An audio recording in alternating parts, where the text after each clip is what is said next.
Olá, tudo bem? Esse é o episódio 6, que é uma continuação do episódio 5, em que eu criei uma aplicação completa em Python, um script completo, para você fazer automação de rede. Nesse episódio, eu adiciono mais duas funções, a função de localiza Mac e a função de backup de configurações. Com isso, você tem um código real para você aplicar no seu ambiente de automação de redes, trazendo aí benefícios de tarefas repetitivas.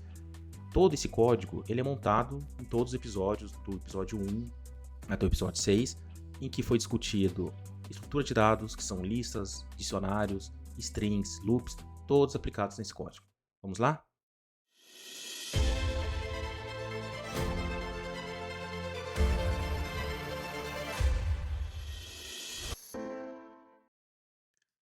Vamos lá. Então, aqui no episódio anterior, foi criado a parte de coleta de informações, criação de função, de configuração dos dispositivos, e agora eu crio duas novas funções, função de localização de Mac e função de backup de configuração. Essa função de localização de Mac, a ideia é você ter um Mac, identificar em quais dispositivos na sua rede, na sua LAN ou na sua subrede, na sua VLAN, tem aquele Mac. Claro que você pode evoluir isso para outras funcionalidades com esse Mac, mas para mostrar a possibilidade de você ter uma função de localização de Mac que às vezes é necessário numa VLAN, algum determinado Mac, você precisa identificar em qual dispositivo ou em qual switch, porta esse Mac ele está associado. Então, primeiro, continuando o código do anterior, foi adicionado mais duas funções. Entrando na função de localizar Mac, eu adicionei aqui dois comandos, comandos show Mac address table, tanto para esses dois vendors, Cisco, Arista, poderia ser outro vendor com comandos diferentes. Aqui é só exemplo, poderia ter um Juniper, poderia ter um equipamento de segurança, poderia ter, enfim, qualquer outro dispositivo, qualquer vendor que tenha suporte à biblioteca NetMico. A biblioteca NetMico é uma biblioteca que tem um suporte a um número elevado de fabricantes, porém o acesso dela ela é síncrono, ela não é síncrono, ou seja, o acesso a cada dispositivo, primeiro eu faço acesso em um dispositivo, espero a finalização e faço acesso no outro dispositivo. Então não tem multithreading. Então isso é possível implementar sim. Existe também um framework no Arnia, já falei aqui no canal, que ele já traz integração com NetMico e já traz toda a parte de assíncrono. Tá? Então, primeiramente, o que essa função faz? Então, quando a gente vai trazer o código,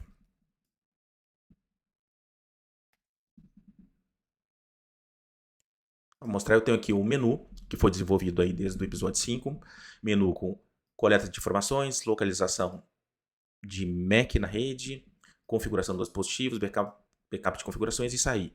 A estrutura continua o mesmo, a estrutura de rede virtualizada, aqui num NG, eu tenho suítes, então uma estrutura de acesso à distribuição, tenho suítes aqui do suíte 1 ao suíte 6 num vendor, do suíte 6 ao suíte 10 em outro vendor. Esses dois eu deixei propositalmente desligado até para testar quando tem alguma falha no acesso ao dispositivo, você precisa tratar isso via código. Tá? Então, eu coloquei para esse caso esses dois dispositivos aqui numa VLAN para testar, até para ver a identificação do Mac. Então, eu coloquei o PC10, que está na VLAN 10, que já foi configurado toda a parte de tronco nessas interfaces, VLAN, e o próprio PC, eu também tenho uma configuração do PC para VLAN 10. Então eu coloquei a VLAN 10 no IP 10.0.10.0.10.10.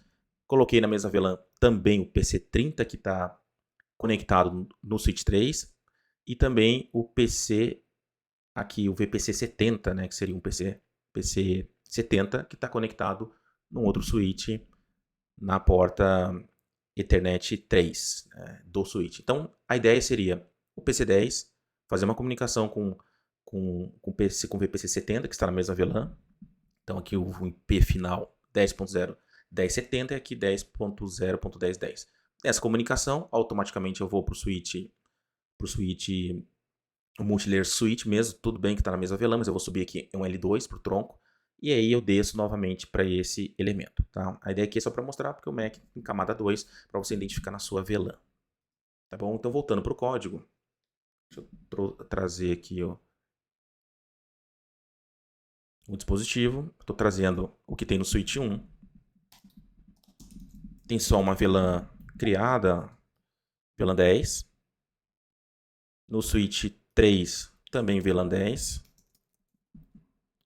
Se eu verificar aqui address table, não tenho nada do PC, eu tenho só aqui das próprias interfaces do switch multilayer. Se eu vir no PC10, esse PC10,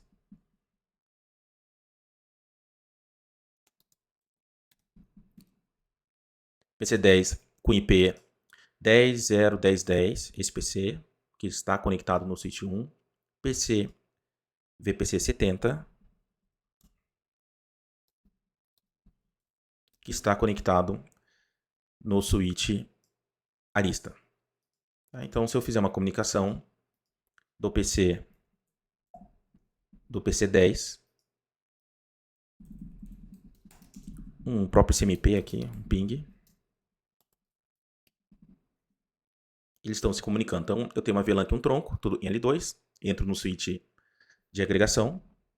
Esse switch de agregação entrega no tronco, também nesse elemento que faz parte da VLAN. Ele faz toda a parte de broadcast, comunicação normal de L2, tá? Então, eu faço primeiro um broadcast por IP,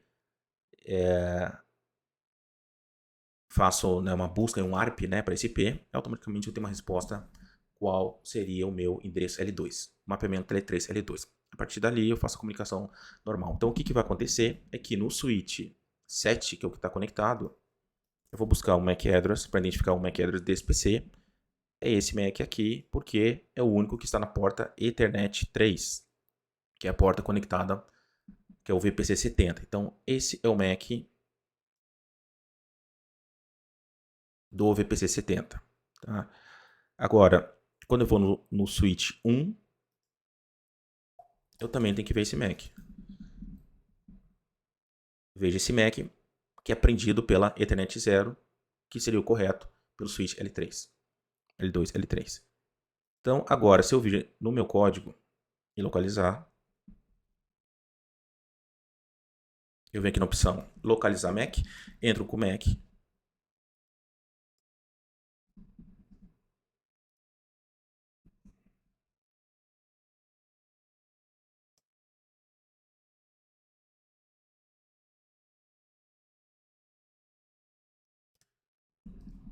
entro com o MAC e eu vou fazer avaliação em cada switch para ver se tem esse MAC. Então eu vou checando aqui multilayer switch, ele já encontrou switch 1 e tem que encontrar no switch 7. Então ele está pesquisando em cada switch, MAC switch 2, switch 3, switch 4 e mostro para cada acesso e cada ocorrência do MAC address, eu mostro qual que é o elemento, qual que é a porta que ele encontrou. Então aqui na internet 2/0 do switch multilayer, o que ele está mostrando? Ele está falando que esse MAC ele foi encontrado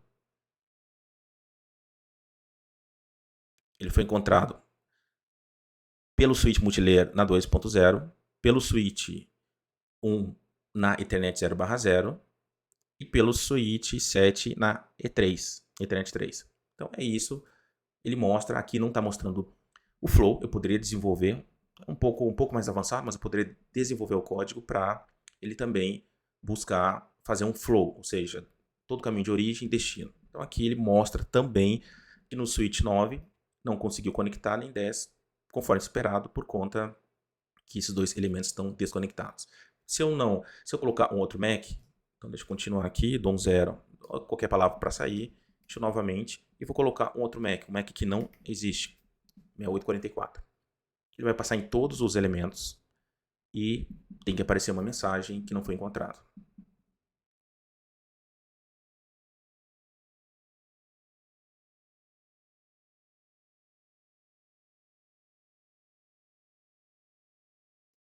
E aqui mostra que o MAC não foi encontrado.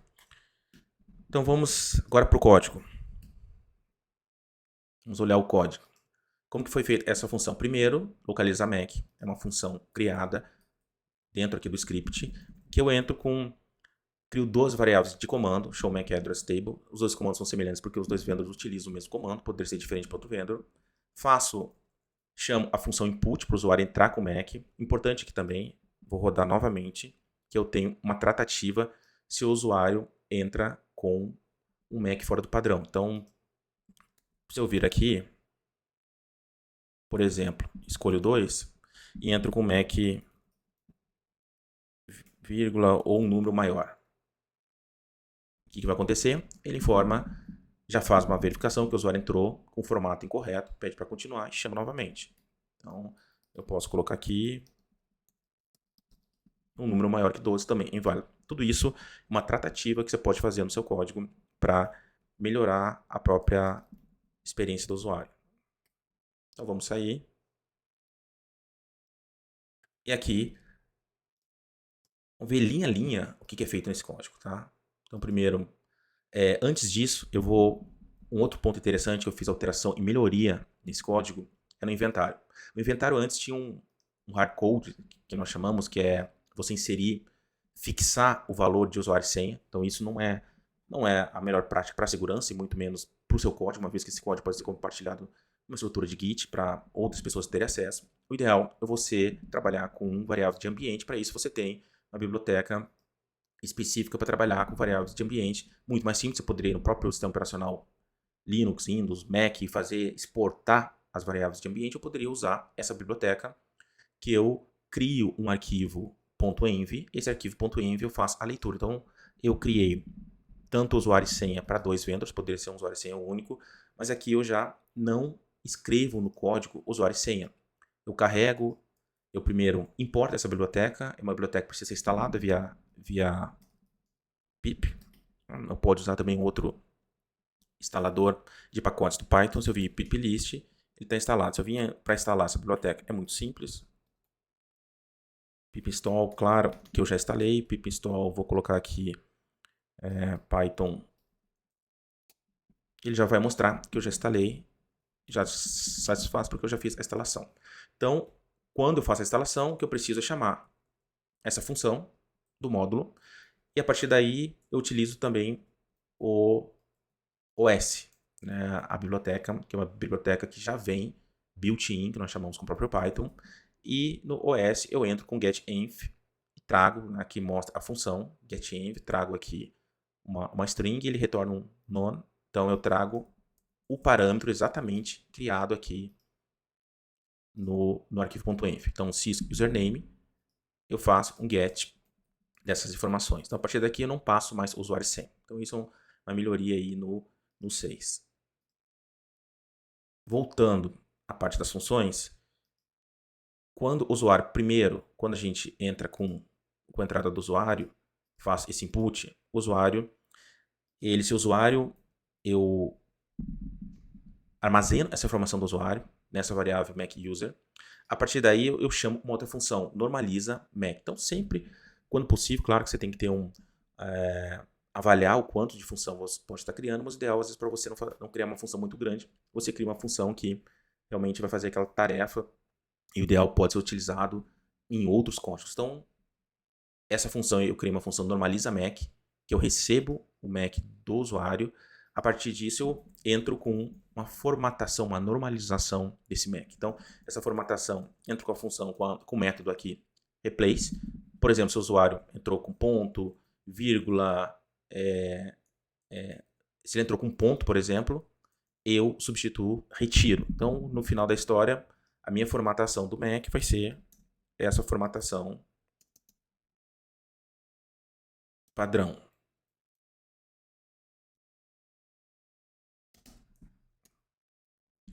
Então, por exemplo, se o usuário entra com um outro caractere, seja um ponto, seja uma vírgula, eu retiro e no final eu tenho esse Mac. Esse Mac eu valido se tem 12 caracteres. Mais que 12 caracteres é incorreto. Então, para isso, eu retorno formato incorreto e faço um retorno none. Quando eu faço o retorno none, na função, todo o retorno ele para a execução da função. Então, a partir disso, quando eu retorno na função, eu paro a execução dessa função e retorno aqui onde ela foi chamada. Então, no normaliza Mac.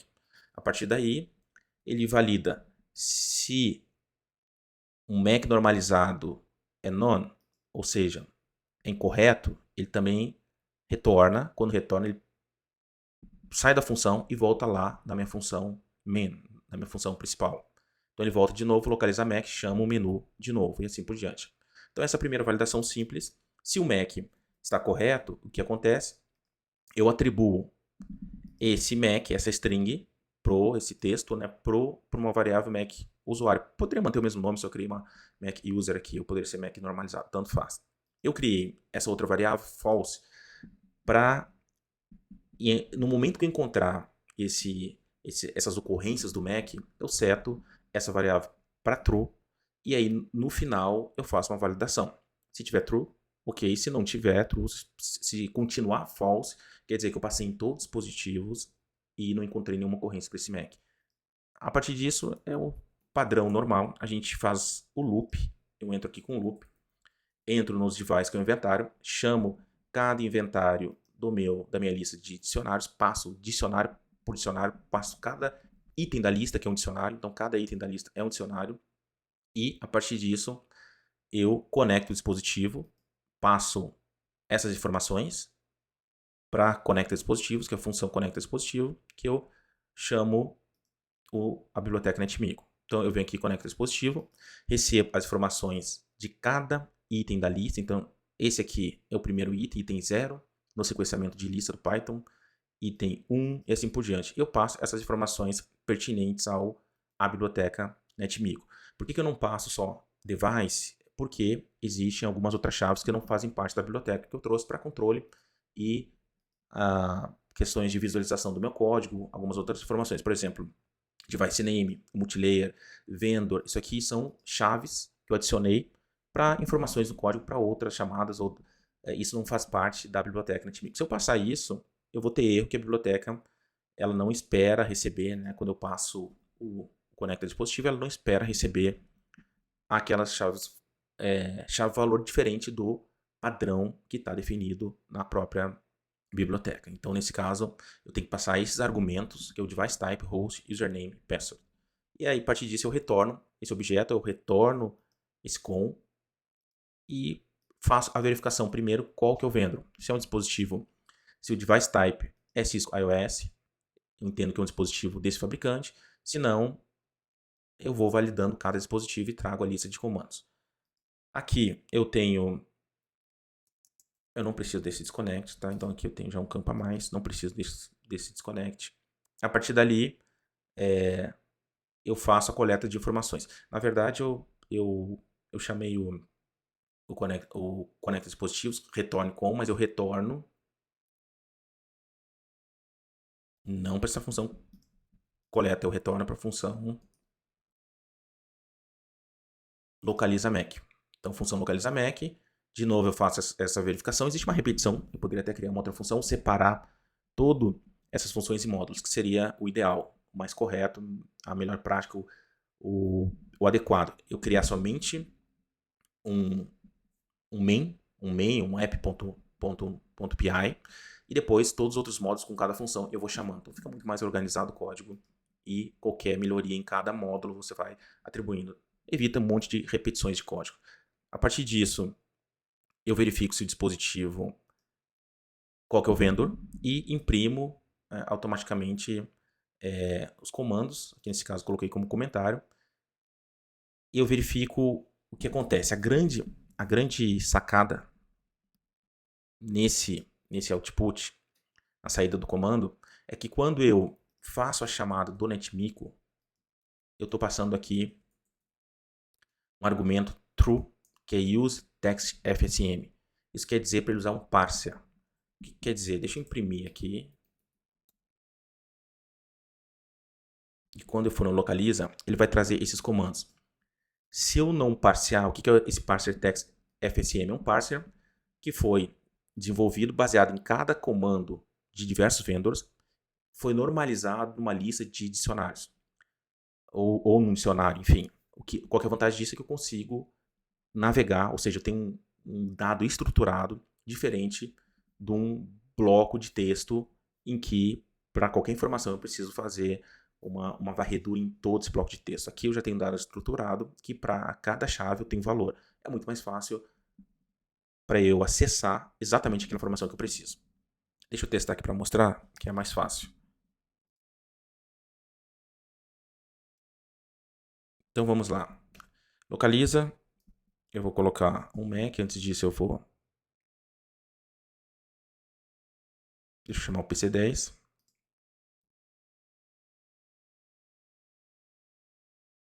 Switch 7, deixa eu pegar o Mac.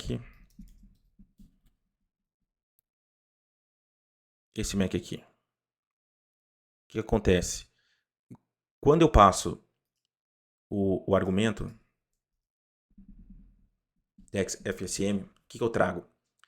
Ele me entrega aqui uma lista de dicionários estruturada.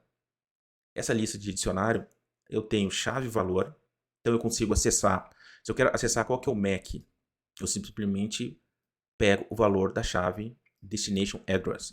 Se eu quero buscar qual que é o Destination Port, eu busco essa chave e busco o valor dessa chave Destination Port. Fora disso, eu teria exatamente esse comando, esse bloco, esse comando todo aqui, esse MAC Address Table, que seria um bloco de texto, seria uma string. Só que aí eu teria que utilizar uma expressão regular, muito mais complexa, para eu identificar cada campo. Então isso é feito uma normalização, é um parser que entrega um dado não estruturado num dado estruturado. Deixa eu voltar para o código.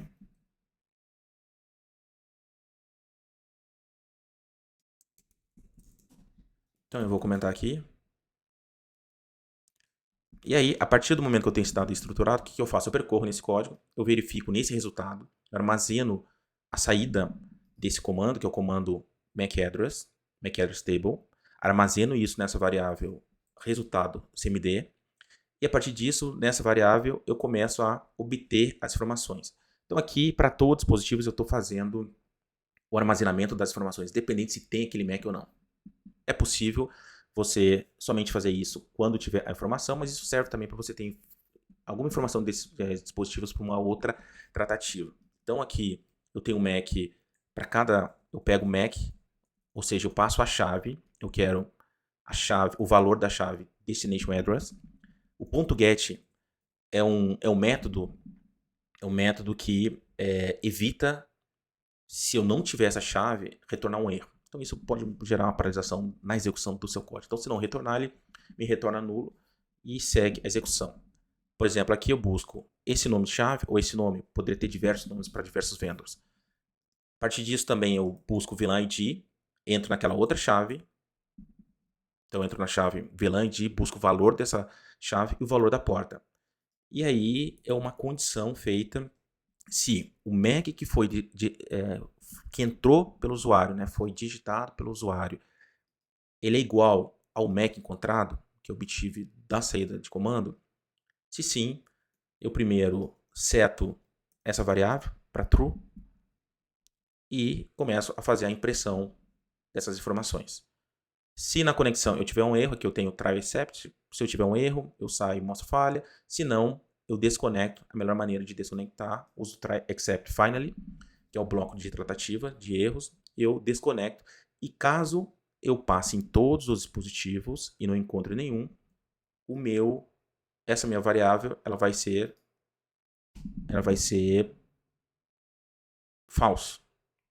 Então é um booleano, uma estrutura de dados booleana, vai ser falso. Se for falso, eu imprimo uma mensagem de não encontrado. Basicamente é esse. Não é complexo, é simples. Um código para você fazer uma verificação. A grande sacada, a grande diferença desse código é você utilizar, passar o argumento useTextFCM como true, ou seja, usar esse parâmetro que é definido na função que você utiliza um parser. Se não, fora disso, você teria que usar uma expressão regular, que é muito mais complexo. Bom, para isso, para a função de localização de MAC. Uma outra função que foi criada foi a função de backup configs. Backup configs, eu já fiz em vários outros vídeos, diferentes exemplos de backup configs.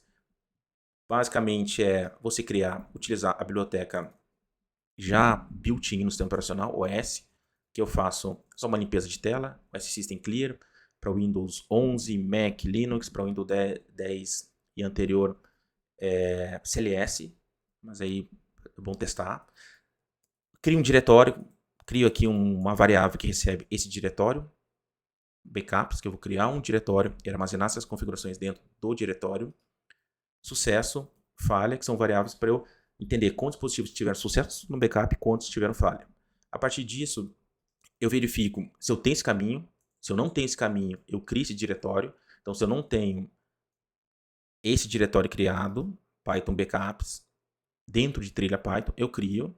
Para isso, você usa o makeDirs, que é o diretório de backup, o total dispositivo, o número de dispositivos. O que eu estou fazendo aqui é uma outra biblioteca, na verdade faz parte da Reach, essa biblioteca aqui de cima, que eu consigo gerar progresso, ou seja, para o seu código ficar visualmente mais interessante, até mostrar o progresso da execução. Então, dentro da Reach, além dela melhorar a visualização, ela tem também toda a parte de funções aqui, funções de progresso, né? Tem classes para trazer essas funcionalidades como execução na tela. Eu vou rodar primeiro o código aqui para ficar mais claro como que está o backup. Então aqui eu estou rodando o código, eu venho na opção 4, backup de configurações, eu já começo a rodar backup de configurações, isso trazendo da biblioteca Reach essas informações de bars, aqui são barras, né, são colunas. Então a primeira coluna eu coloco o texto, na segunda coluna a parte de barras, aqui o percentual com o número total, e aqui eu imprimo uma mensagem, ou seja, o dispositivo teve sucesso ou falha. Então o backup, depois eu imprimo, foram 9 dispositivos processados com sucesso, 2 dispositivos com falha. Se eu vir aqui na pasta, foi criada a pasta com backup de cada dispositivo. Então, deixa eu zero para sair, para voltar para o código.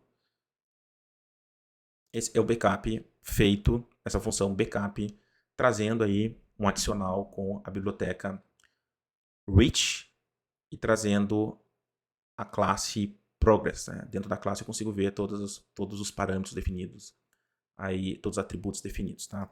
Então, basicamente aqui eu defini o texto, são colunas, né? Na primeira coluna white, ou seja, em branco aquela mensagem. Qual que é a mensagem do texto? Então, estou colocando aqui mensagem em branco. O tamanho da barra, eu posso definir barras maiores, barras menores. O percentual. E tudo isso dentro de um if. O if é um Context Manager, ou seja, essa classe já tem suporte, esse módulo tem suporte a Context Manager. Então, dentro desse if, eu passo todo o meu loop para cada dispositivo e adiciono uma task. Então, para cada tarefa, para cada dispositivo, eu adiciono, né, no final eu adiciono, eu somo mais um para adicionar a próxima tarefa, chegando ao total de dispositivos. O resto aqui do for é o básico, acesso ao dispositivo, vejo, passo o caminho, passo o SPF join, que é o meu diretório criado, trilha, Python, backups, crio aqui, faço um fstring, um formato string, passando o nome do dispositivo, trago do meu dicionário qual que é o nome, se é um switch 1, switch 2. Pode ver que foi criado aqui switch 1, switch 2, poderia ser o IP. Aí é só trazer, ao invés de trazer device name, eu trago host. Poderia ser o IP, então tudo isso é customizável, depende da maneira que você implementa, e cria um .cfg. Novamente, try, except, finally, para você tratar exceção caso tenha algum problema, teu código não parar execução. E se o dispositivo valida com vendor, eu crio aqui um showrun config, abro o arquivo, esse arquivo que eu passei lá no caminho. Então, se eu vir aqui, o arquivo é uma constante que eu criei, tá caminho arquivo, tá caminho template, e o caminho arquivo, ele está criado dentro aqui do código.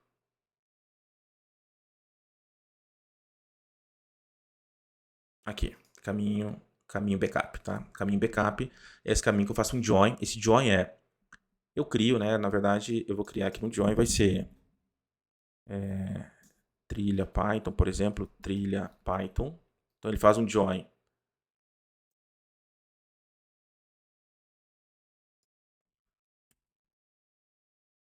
Faz um join e backups. Basicamente é isso que ele faz, tá? Então esse é o join. E a partir daí, a execução normal do código.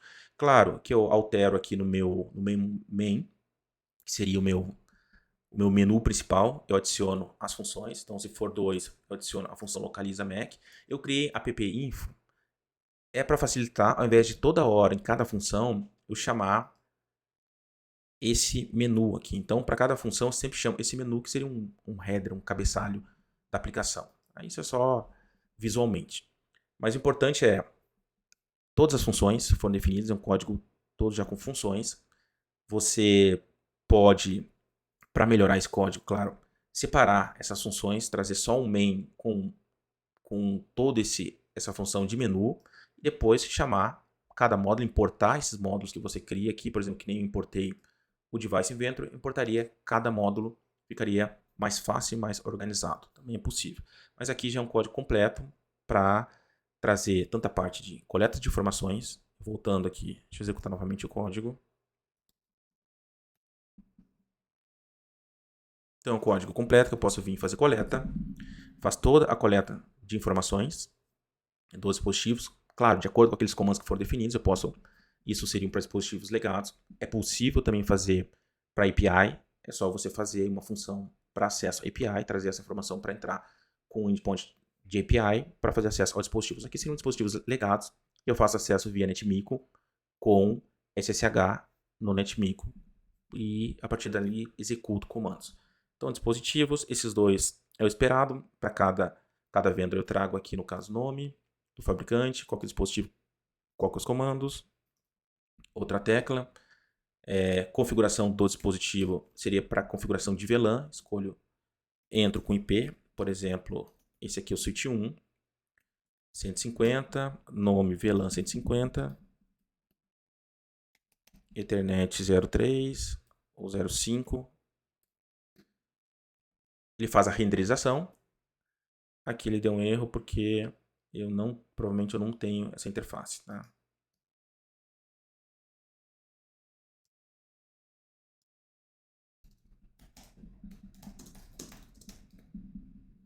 Não tenho. Só tem até a 3. Então, se a gente, novamente...